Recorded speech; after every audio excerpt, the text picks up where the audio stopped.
आज हम लोग सागरीय जल तरंग द्वारा निर्मित तटरेखा के प्रकार के बारे में पढ़ेंगे। पिछले वाले क्लास में हम लोगों ने माउंटेन के बारे में पढ़ा था, डिफरेंट टाइप्स ऑफ टोपोग्राफी, जिसमें क्या था कि माउंटेन, प्लेट्यू और प्लेन्स, ये तीनों कवर हो चुके हैं। आप इसी चैनल के प्लेलिस्ट सेक्शन पर जाकर देख सकते हैं। सागरीय जल तरंग। सागरीय तरंगों, धाराओं और भू आकृति परिवर्तन जैसे उत्थान या धसाव के कारण विभिन्न प्रकार की तटरेखाओं का निर्माण होता है। मुख्य रूप से इन्हें निम्न 5 प्रकारों में वर्गीकृत किया गया है। तो सागरीय जल तरंग द्वारा जो निर्मित तटरेखा है उसका कितना प्रकार में बांटा गया? तो 5 प्रकार में बांटा गया। फर्स्ट जो है, फर्स्ट कौन सा है? फर्स्ट है हमारा फियर्ड तट। फर्स्ट हमारा है फियर्ड तट। किसी हिमानीकृत उच्च भूमि के सागरीय जल के नीचे धंस जाने से फियर्ड तट का निर्माण होता है। तो फियर्ड तट कैसे निर्माण होता है? फियर्ड तट जो है,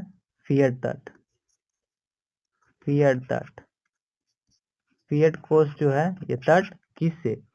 सागरीय जल के नीचे धंस जाने से फियर्ड तट का निर्माण होता है। सागरीय जल, यहाँ देखिए इमेज यहाँ बना हुआ है। इमेज कैसे बना हुआ है कि ये ऊंचा है, ऊंचा दीवार है। अब ये नीचे देख रहे हैं कि किस तरह से ये धंसा हुआ है डाउन पोर्शन में। तो किसी हिमानीकृत उच्च भूमि के सागरीय जल, तो सागर का जो जल होता है, ठीक है, सागरीय जल क्या होता है? सागरीय जल के नीचे धंस जाने से फियर्ड तट का निर्माण होता है। और सागरीय जल का नीचे धंस जाना, सागरीय जल है उसका नीचे ही धंस जाना कौन सा तट का निर्माण करता है? तो ये फियर्ड कोस्ट का निर्माण करता है। FIORD, फियर्ड कोस्ट का निर्माण करता है। ठीक है।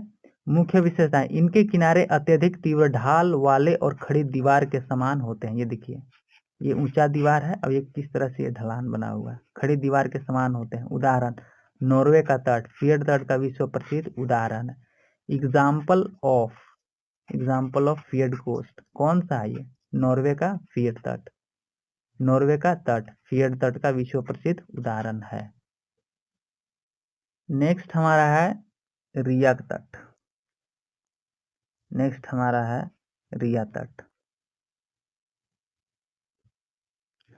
तट। नदियों द्वारा अपर्दित उच्च भूमि के धंस जाने से रिया तट का निर्माण होता है। तो रिया तट का निर्माण कैसे होता है? तो नदियों द्वारा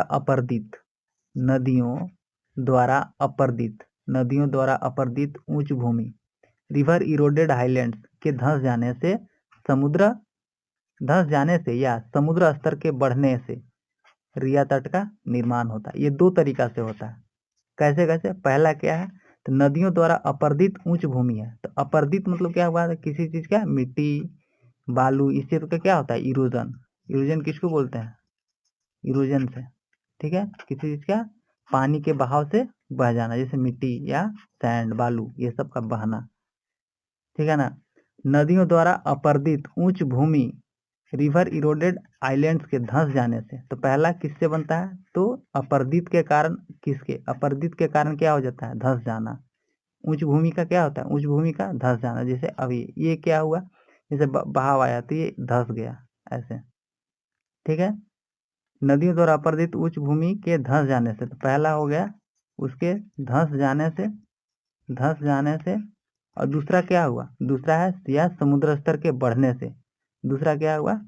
समुद्र स्तर के बढ़ने से। तो ये 2 रीजन से किस चीज का? ये 2 रीजन से रिया तट का निर्माण होता है। समुद्र के बढ़ने से, समुद्र स्तर के बढ़ने से रिया तट का निर्माण होता है। अब ये जो रिया तट है, इसका कौन सा शेप में फॉर्म होता है? ये यूजुअली हमेशा वी शेप्ड, वी शेप्ड की नदियां, घाटियां जब समुद्र के जल में डूब जाती हैं तो इस प्रकार के कटे फटे तट का निर्माण होता है।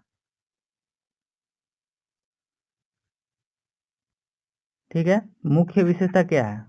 मुख्य विशेषता इसकी गहराई समुद्र की ओर क्रमशः ग्रेजुअली बढ़ती जाती है। अब यहाँ देख सकते हैं कि ये नदी घाटी है, नदी घाटी भूमि। ठीक है, हम पहले ही पढ़े थे, क्या पढ़े थे कि ये जो है रिया तट किस चीज से, तो नदियों का अपर्दित, नदियों द्वारा अपर्दित उच्च भूमि। तो ये नदी का उच्च भूमि क्या हुआ, अपर्दन होकर के नीचे धंस गया, और नीचे धंस करके क्या हुआ, ये समुद्र का जल स्तर बढ़ने से भी रिया तट का निर्माण होता है। ठीक है, ये धंस जाने से ये देखिए कैसे ये इधर से ऐसे भी शेप का आकार लिया और फिर इधर से ये ग्रेजुअली ऊपर उठ गया। और नेक्स्ट है इसके मुख्य विशेषता, इसकी गहराई समुद्र की ओर क्रमशः ग्रेजुअली बढ़ती जाती है।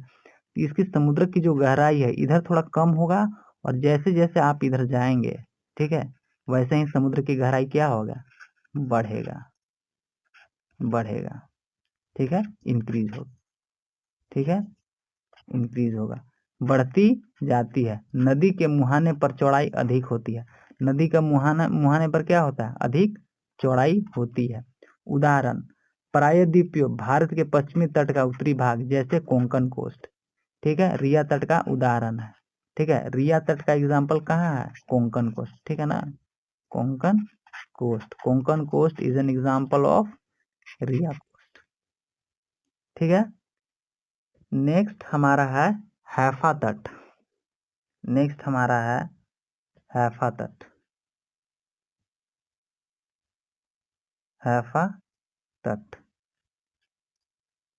हैफा तट सागरीय तटीय भाग में किसी निम्न भूमि के डूब जाने से, सागरीय तटीय भाग में किसी निम्न भूमि के डूब जाने से निर्मित तट को हैफा तट कहते हैं।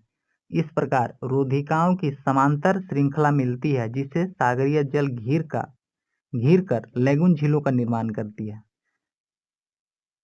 है। यूरोप का बाल्टिक तट हैफा तट का अच्छा उदाहरण है। तो एग्जाम्पल ऑफ क्या है, हैफा तट। हैफा तट यूरोप का बाल्टिक तट हैफा तट का सबसे बड़ा उत्तम उदाहरण है। ठीक है, सागरीय तटीय भाग में किसी निम्न भूमि लो लैंड के जल में डूब जाने से निर्मित तट को हैफा तट या हाफ तट कहते हैं। तटीय धाराओं द्वारा लाई गई रेत, तटीय, यहाँ ध्यान दीजिएगा, तटीय धाराओं द्वारा लाई गई रेत से तट के समांतर लंबी रोधिकाओं का निर्माण होता है। ठीक है, और रोधिकाओं क्या करता है, इस पर रोधिकाओं की समांतर श्रृंखला मिलती है जिससे सागरीय जल घिर कर लेगून झीलों का निर्माण करती है। ठीक है, तो सागरीय ये तो हैफा तट किसको बोलते हैं, तो हैफा तट उसको बोलते हैं जब सागरीय जल सागरीय तटीय भाग में किसी निम्न भूमि के जल में डूब जाता है। ये देखिए, ये क्या है, स्थल भाग, लेगून झील, लेगून झील क्या हुआ, ये बीच में, ये चारों तरफ से क्या हो गया, घिर गया। समांतर रोधिकाओं का निर्माण करती है। मुख्य विषय तो क्या, इस तट पर समांतर रोधिकाओं बैरियर बार की श्रृंखला मिलती है जिससे सागरीय जल घिर कर शांत लेगून झीलों का हाफ का निर्माण करती है। यूरोप, इसका एग्जाम्पल क्या है, इसका एग्जाम्पल है यूरोप का बाल्टिक तट।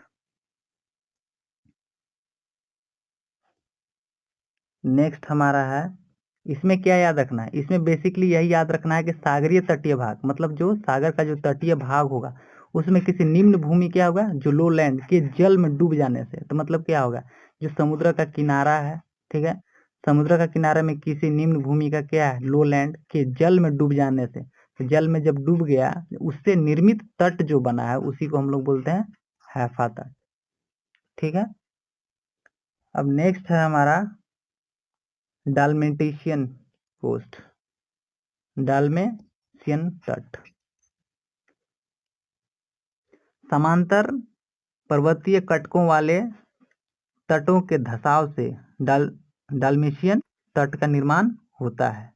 इसका एग्जाम्पल क्या है, इसका एग्जाम्पल है युगोस्लाविया का डालमेशियन तट, इसका उदाहरण है। युगोस्लाविया, उदाहरण युगोस्लाविया का एड्रियाटिक सागर के किनारे स्थित डालमेशियन तट इसका सर्वोत्तम उदाहरण है। तो डालमेशियन कोस्ट किसको हम लोग बोलते हैं, जब किसी क्षेत्र में पर्वतीय, जैसे कोई क्षेत्र हुआ, ठीक है, उसमें क्षेत्र में पर्वतीय कटक माउंटेन रिजेस तट रेखा के पूर्णतः समांतर फैले हों और उस क्षेत्र का धसाव हो जाए तो घाटियों में जल भर जाता है और चोटियों द्वीपों के रूप में बाहर दिखाई देती है। इसे डालमेटिशियन तट कहते हैं। मुख्य विशेषताएं, तट के समांतर लंबे संकरों, द्वीपों और समांतर जलमार्गों चैनल साउंड की एक श्रृंखला बन जाती है। यूगोस्लाविया के एड्रियाटिक सागर के किनारे स्थित डल्मेटियन तट इसका सर्वोत्तम उदाहरण है। अब यहाँ पर इमेज में आप यहाँ देख सकते हैं कि किस तरीके से डल्मेशियन तट का कैसे फॉर्मेशन होता है। फॉर्मेशन ऑफ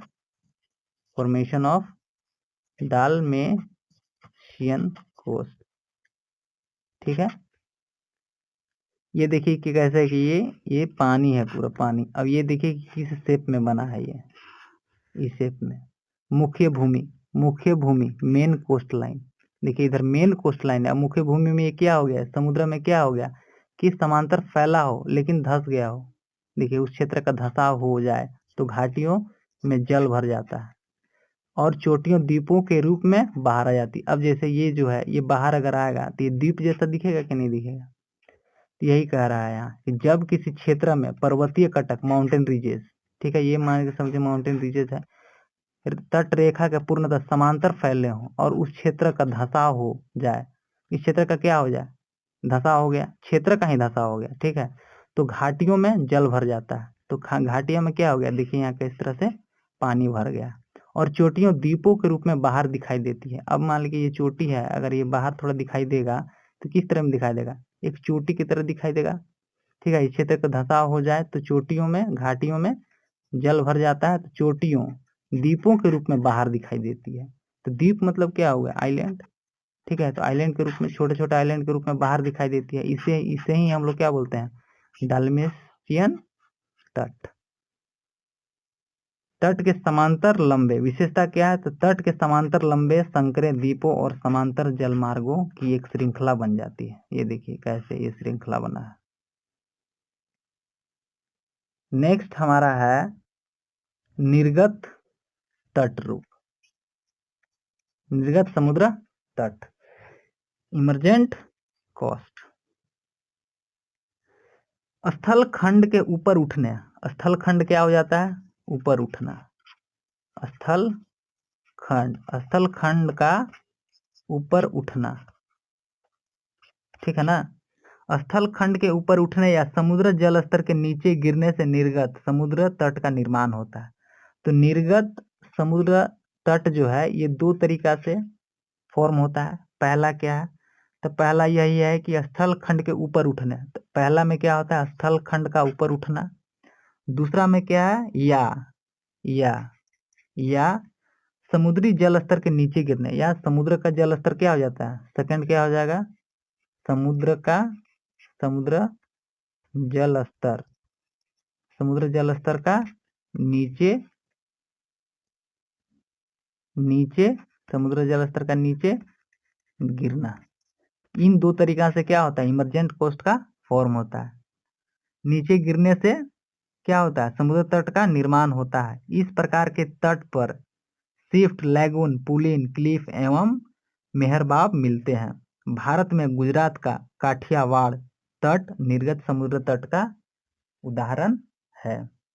काठियावाड़ कहाँ है, ये गुजरात में है, ठीक है ना।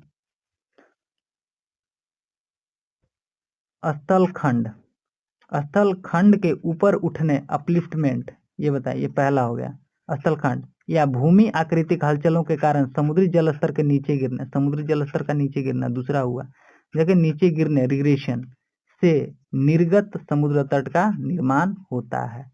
यह एक उभरा हुआ या उत्थित तट होता है।